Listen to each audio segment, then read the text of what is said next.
បាទសួស្តីអ្នកទាំងអស់គ្នាខ្ញុំចង់ចែករំលែកនៅមេរៀនមួយពីសៀវភៅរបស់លោក John C Maxwell សៀវភៅនេះឈ្មោះថា Good Leaders Ask Great Question ចំណុចទី3នេះតាក់ទងជាមួយនឹងសំណួរខ្ញុំប្រហែលជាត្រូវការបើកវាឲ្យធំបន្តិចដើម្បីមានភាពងាយស្រួលយើងមើលQuestion are the most effective means of connecting with people អូខេជាអ្នកនិពន្ធគឺគាត់បានរៀបរាប់អំពីសំណួរដែល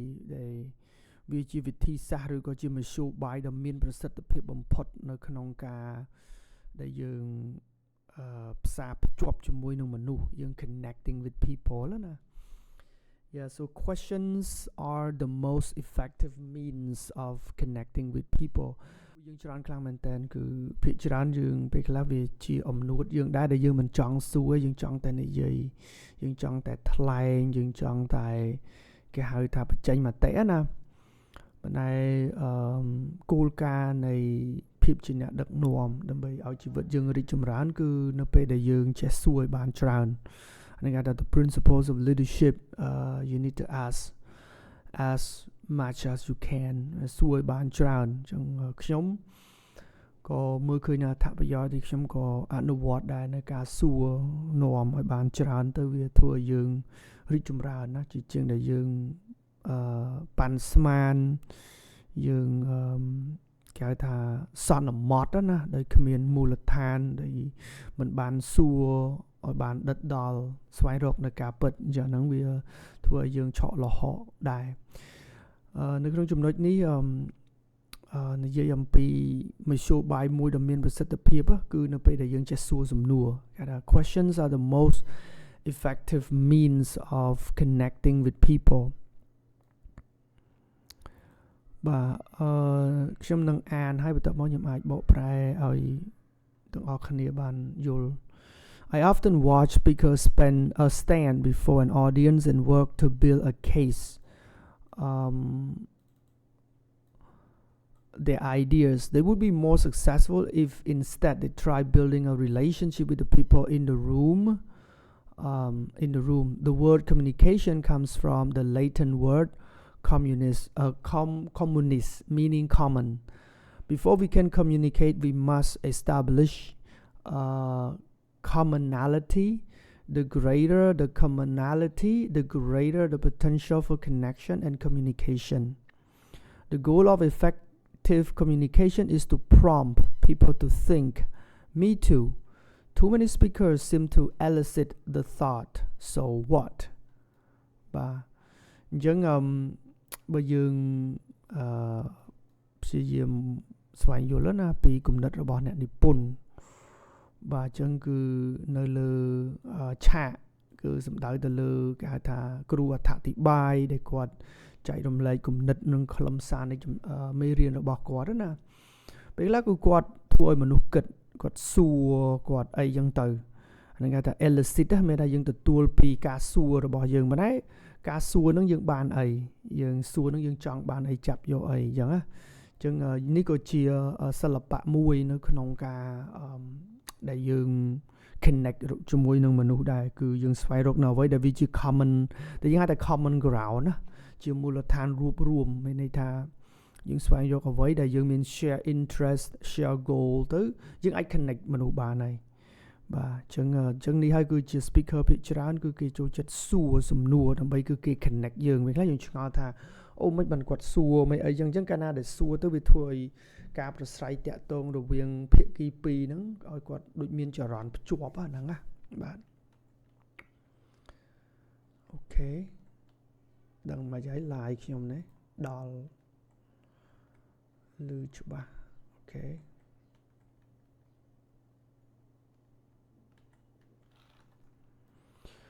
អូខេតបមកទៀតខ្ញុំសូមអានកន្លែងនេះ the most effective way to connect with others is by asking questions អូខេចឹងរបៀបមួយដែលមានប្រសិទ្ធភាពបំផុតដើម្បីយើងភ្ជាប់ជាមួយនឹងអ្នកដទៃឬក៏យើង connect ជាមួយអ្នកដទៃហ្នឹងគឺការសួរសំណួរហ្នឹងហើយ All of us have experienced the interest of others when we were lost and asked for directions បាទអញ្ចឹងថាភាគច្រើនគ្នាយើងគឺយើងអ្នកដតីគឺគេមានគេថា pay attention ណាមកកាន់យើងនៅពេលដែលយើងជាពិសេសយើងវែងយើងចាំឲ្យពេលយើងវែងណាយើងចាប់ដើមមុនគេគឺយើងឲ្យគេយើងសួររកផ្លូវមិនអញ្ចឹងយើងសួរផ្លូវគ្រាន់តែយើងសួរទៅមនុស្សគឺគេចាប់ដើមទម្លាក់ចុះនៅអ្វីដែលគេធ្វើឲ្យគេមកជួយយើងឲ្យយើងចាប់ដើម connect គ្នាឲ្យឃើញទេអញ្ចឹងយើងភាគច្រើនយើងមានអាបទពិសោធន៍នឹងយើងវែងផ្លូវវែងអីទៅយើងជួបគេទៅយើងសួរទៅគេហាក់បីដូចជាងាកនៅចំណាប់អារម្មណ៍គេមកកាន់យើងព្យាយាមឆ្លើយសំណួរយើងណាចឹងយើងឃើញគាត់ថាយើងសួរគឺយើងចាប់ផ្ដើមមានចំណាប់អារម្មណ៍គេមកស្ដាប់យើងគេបើកតិចរបស់គេស្ដាប់យើងអូនឯងចង់ទៅណាអញ្ចឹងណាយើងព្យាយាមបញ្យល់អញ្ចឹងយើងឃើញអា communication បែបហ្នឹងគឺវាចាប់ផ្ដើមមានផលផ្លែណាពេលយើងចេះសួរសំណួរកន្លែងនេះប្រហែលជាខ្ញុំសង្ខេបដោយមិនអាននៅក្នុងនេះទេដោយសារអ្នកនិពន្ធគាត់និយាយបរិបទអំពីវាយកូនគោលពីព្រោះគឺយើងខ្លះប្រហែលជាមិនដែលលេងកូនគោលទេតែខ្ញុំផ្ទាល់ហ្នឹងមិនដែលលេងវាយកូនគោលផងនឹងហើយអញ្ចឹងគឺគាត់សំដៅទៅលើកន្លែងនេះគឺគាត់បានរៀបរាប់អំពីការដែលគាត់ទៅលេងនៅក្លឹបវាយកូនគោលគាត់ជួបជាមួយនឹងអ្នកល្បីវាយកូនគោលជាមួយគាត់ប៉ុន្តែអ្នកដែលមកលេងជាមួយគាត់ហ្នឹងគឺគេអត់សួរសំណួរតាក់ទងជាមួយនឹងកូនគោលទេដោយសារតែលោក John C Maxwell គាត់គឺជាគ្រូបង្រៀនអំពីការរីកចម្រើនបុគ្គលនៃការរីកចម្រើនណាផ្ទាល់ខ្លួនរីកចម្រើនភាពជាអ្នកដឹកនាំអញ្ចឹងទៅអញ្ចឹងគាត់រៀបរាប់ថាពេលខ្លះអ្នកដែលគេប្រកែកខាងវាយកូនគោលពេលដែលគេសួរយើងគឺគេមិនសួរអំពីរឿងកូនគោលទេគេសួរពីអ្វីដែលយើងចេះអញ្ចឹងដោយសារតែគេស្គាល់លោក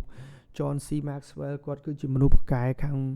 បង្រៀនភាពជាអ្នកដឹកនាំអញ្ចឹងគេសួរសំណួរច្រើនមែនតើអំពី personal growth អំពីleadership អំពីការសរសេររបស់លោកអញ្ចឹងណាហ្នឹងហើយអញ្ចឹងពេលខ្លះយើងសួរហ្នឹងក៏ត្រូវចំមនុស្សដែរឧទាហរណ៍ថាយើងជួបជាមួយនឹងអ្នកដែលគាត់ប្រកែកខាង finance ឧទាហរណ៍អញ្ចឹងចុះគាត់ចូលចិត្ត finance អញ្ចឹងពេលដែលយើងចំណាយពេលជាមួយគាត់អញ្ចឹងយើងនឹងច្បាស់ណាស់យើងនឹងសួរគាត់តើមុខវិជ្ជា finance យ៉ាងម៉េចអីយ៉ាងម៉េចយើងសួរពាក់ព័ន្ធជាមួយនឹងឯកទេសរបស់គាត់អញ្ចឹងទៅបាទដើម្បីអីគឺយើងបានរៀនសូត្រពីគាត់ដែរដូចខ្ញុំបទពិសោធន៍ខ្ញុំមានបងម្នាក់យើងអាសាហូបកាហ្វេមួយគ្នាណាហើយខ្ញុំដឹងថាគាត់គឺជាគេហៅថាbiodiversity researcher គាត់ជាអ្នកស្រាវជ្រាវទៅលើចម្រុះអីគេខាងសត្វក្នុងទឹកណាអញ្ចឹងហាក់បីដូចជានេះគឺជាឯកទេសរបស់គាត់នេះគឺជាវិជ្ជាជីវៈជា profession របស់គាត់អញ្ចឹងគ្រប់ពេលដែលពួកយើងចំណាយពេលជាមួយគាត់គឺហាក់បីដូចជាទទួលបាននៅចំណេះដឹងពីជីវិតនៅក្នុងសត្វនៅក្នុងទឹកអីចឹងទៅដូចថ្ងៃមុនហ្នឹងគាត់លើកឡើងអំពីការចាប់បកងខ្ញុំណាចិញ្ចឹមបកង10គូនៅក្រៅផ្ទះហើយខ្ញុំក៏ប្រាប់គាត់ថាខ្ញុំមិនដឹងថាចាប់វាយ៉ាងម៉េចទេបើទឹកអាងខ្ញុំធំដែរយ៉ាងខ្ញុំពិបាកលូកចាប់វាណាហើយខ្ញុំហាក់បីដូចជាចោលនៅសំណួរមួយទៅដល់គាត់ដោយសារគាត់គឺជាអ្នកឯកទេសខាងហ្នឹងគាត់ប្រាប់តែម្ដងគាត់ថាយើងអាចប្រើតកឬក៏ថ្នាំសណ្ដំទៀតដើម្បីយើងអាចចាប់បកងហ្នឹងបានអញ្ចឹងឃើញពេលដែលយើងសួរចំចំណេះជំនាញដែលគេមានគឺគេអាចឆ្លើយមកហើយវាជាចំណេះដឹងថ្មីសម្រាប់យើងមែនតើបាទ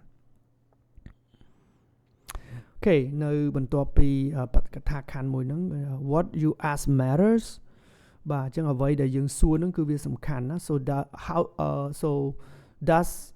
so does how you ask បាទទីមួយអ្វីដែលយើងសួរសំខាន់ហើយនឹងរបៀបដែលយើងសួរក៏សំខាន់ដែររបៀបដែលយើងសួរបាទកន្លែងនេះបើយើងអានតមកគឺគាត់រៀបរាប់អំពីអ្នកធ្វើជំរឿនមន្ត្រីរដ្ឋាភិបាលអាមេរិកណាគាត់ធ្វើជំរឿនហើយគាត់ខំជិះគាត់ធ្វើដំណើររាប់រយគីឡូអានេះបើយើងបដូរទៅជាគីឡូវិញណារាប់រយគីឡូគាត់ចុះទៅម្ដុំដាច់ស្រយាលជើងភ្នំមួយហើយទៅក៏ជួបស្ត្រីម្នាក់ដែលគាត់អង្គុយនៅលើប៉ៅអ៊ីគាត់នៅមុខផ្ទះនៅតំបន់ដាច់ស្រយាលណាហើយស្ត្រីម្នាក់ហ្នឹងគឺគាត់ស្រែកគាត់ថាគាត់អត់ទិញអីទេកុំមកលក់អីស្ត្រីហ្នឹងគិតថាបរោះឬក៏មន្ត្រីជំរឿនហ្នឹងគឺជាអ្នក sell ជាអ្នកលក់ណាប៉ុន្តែមន្ត្រីជំរឿនថាខ្ញុំអត់មានលក់អីទេខ្ញុំជាអ្នកកត់ជំរឿនទេ ហើយខ្ញុំមកនេះដើម្បីមកកត់ត្រាជំរឿនហើយស្ត្រីនោះក៏គាត់អត់យល់ថាជំរឿននឹងស្អីគេគាត់ថាខ្ញុំអត់មានជំរឿនស្អីទេហើយដល់ពេលហើយក៏ខាងមន្ត្រីកត់ជំរឿននឹងថាអ្នកឯងអត់យល់ទេយើងធ្វើជំរឿនដើម្បីយើងព្យាយាមចង់ដឹងថាតើមានប្រជាពលរដ្ឋឬក៏ប្រជាជនប្រមាណអ្នករស់នៅអាមេរិកហើយស្ត្រីនោះក៏ឆ្លើយតបថាអ្នកឯងខ្ជះខ្ជាយពេលវេលារបស់អ្នកហើយកុំខាត់ខ្ជះខ្ជាយពេលវេលាខំជិះរាប់រយគីឡូមកសួរខ្ញុំគ្មានដឹងថាមនុស្សប្រមាណអ្នកនៅស្រុកអាមេរិកទេយើងគាត់អត់យល់ទេយើងឃើញថាការសន្ទនារបស់ពួកគាត់ទាំងពីរហាក់បីដូចជាអត់ទាន់ connect គ្នានៅឡើយទេដោយសារអត់ទាន់យល់គ្នាណាអញ្ចឹងការសួរគឺជាអ្វីមួយដែលសំខាន់ហើយវាជួយយើងឲ្យស្វែងយល់រៀនសូត្រថែមទៀតហើយវា connect មនុស្សដែរអញ្ចឹងហាក់បីដូចជានេះវាអត់ទាន់ connect គ្នាទេអញ្ចឹងយើងឃើញថាអ្នកនិពន្ធគាត់បានលើកឡើងអំពីសារៈសំខាន់នៃការសួរហើយវាគឺជាមធ្យោបាយដ៏មានប្រសិទ្ធភាពនៅក្នុងការ connect people អញ្ចឹង you know what you ask and you know how you ask អញ្ចឹងយើងដឹងអ្វីដែលយើងសួរហើយនឹងរបៀបដែលយើងសួរបាទ